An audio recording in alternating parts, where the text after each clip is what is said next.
The first thing Princess Kaelis saw in the wreckage was a human hand, black with soot, still gripping a cracked data slate as if the war had not yet been given permission to end. Her cruiser lay broken across the ice valley, engines hissing blue fire into the snow, house vane banners burning beside dead guards and escape pods. She advanced with her escort, expecting pleas, panic, maybe one last shot from a cornered soldier. Instead, a man pulled himself out from under a bent cargo beam with one arm, ribs broken, armor torn open, blood frozen along his mouth. And before she could demand his name, before he asked who had won, before he asked whether he was a prisoner, he looked at the crest on her cloak and said, "Give me your casualty list, princess." The valley went silent, because dying men ask for water, mercy, or revenge. Only humans ask, who did not make it home. That was when she realized the stories about them were too small. Kaelis had been taught that humanity was brave in the reckless way lesser species were. Strong in bursts, inventive under pressure, but crude. Yet the human before her did not look reckless. He looked organized, even half dead. He pulled the slate closer and said it again. "Your casualty list? Soldiers, crew, civilians? Anyone unaccounted for." One of her guards laughed and lifted his rifle toward the man's chest. But Kaelis stopped him, because there was no fear in the human's eyes. "Only urgency," she answered, without thinking. 29 dead, 17 wounded. 11 missing in the storm line. His face tightened. Not with grief, with calculation. "Missing means alive until proven otherwise," he said. "How long since impact?" Kaelis stared at him. "You are bleeding out." He gave her a look so flat it felt like correction. "Then we should move faster." He introduced himself only after that. Captain Elias Rourke, 9th Expeditionary Rescue Battalion. His dropship had answered her distress beacon before Sarath Command turned a warship around. Pirates from the Kaelis Reach had ambushed both vessels in orbit. He had slammed his transport between her falling cruiser and the missile spread. That was why his people were buried around them. And still, he was asking for hers first. The ship was burning, the mountain was cracking, and the human was building order out of disaster. Using the butt of a ruined sidearm, Rourke sketched a rescue grid into the ash, assigning her guards by terrain, wound severity, and collapse risk. He marked likely air pockets in the wreck, then pointed to the north ridge and said, "You're missing," followed the wind shadow. "Send your fastest there." One officer snapped that Sarath's soldiers did not take orders from half-dead mammals.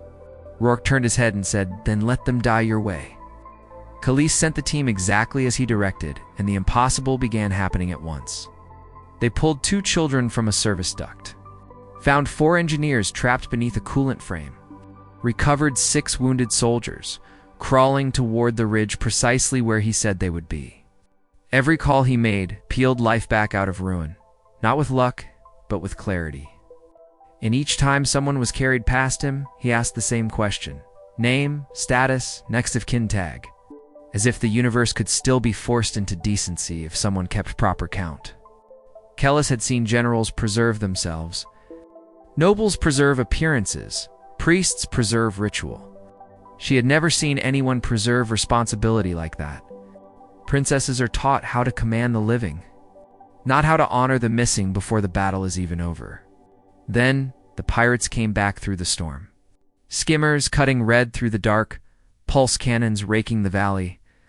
Kaelis's guards formed a thin line around the wounded, but they were exhausted, low on charge packs. One volley away from collapse, she drew her ceremonial blade because it was all she had left, and Captain Rourke, who should have been unconscious, pushed himself upright against the wreck and asked for a cum unit. When she gave it to him, he keyed through static and spoke with calm. "This is Captain Elias Rourke. Protected casualties on site. Withdraw now, and you may yet leave breathing." The pirate leader laughed and answered with fire. The blast tore through the transport spine and lit the valley blue. Rourke barely blinked, then said, "I was hoping for that." At his signal, the human dropship woke from the snow like a buried weapon. Remote mines rose from the ice, defense turrets unfolded from the shattered hull, and a reserve battery hidden under the ridge opened up in sequence. The valley became a trap built from patience. Pirate skimmers vanished in chains of light, the survivors broke and ran. And through all of it, Rourke only asked the nearest medic, "Update the casualty list."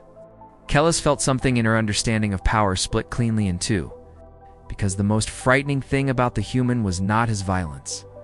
It was the fact that his violence existed only in defense of names on a list. That was the second thing she learned about humanity. Their dead were never numbers, and their living were never abandoned. Relief ships reached the valley at dawn. They found Princess Kaelis kneeling beside the human captain, while medics sealed his chest and flooded him with stabilizers. She had given him her thermal cloak when the senior surgeon protested that royal blood should board first. She answered, "He is the reason any royal blood remains to be protected." Rourke drifted in and out as they worked. But even then he caught her wrist and asked, "Final count." Kaelis read from the restored slate with shaking fingers. 34 dead, 71 recovered alive. All missing accounted for. For the first time, his face eased, not proudly. Just enough to show relief had outweighed duty. "Good," he whispered. "Tell the families we did not leave them," years later.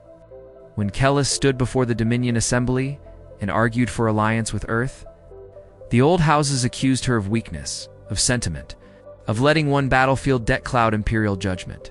She answered with the only truth that mattered. "I found a human in the wreckage, and while the world burned around him, he did not ask who had won, he asked for my casualty list. If you still think that is weakness, then you have never understood what makes their species dangerous, or why it will outlast empires far grander than ours."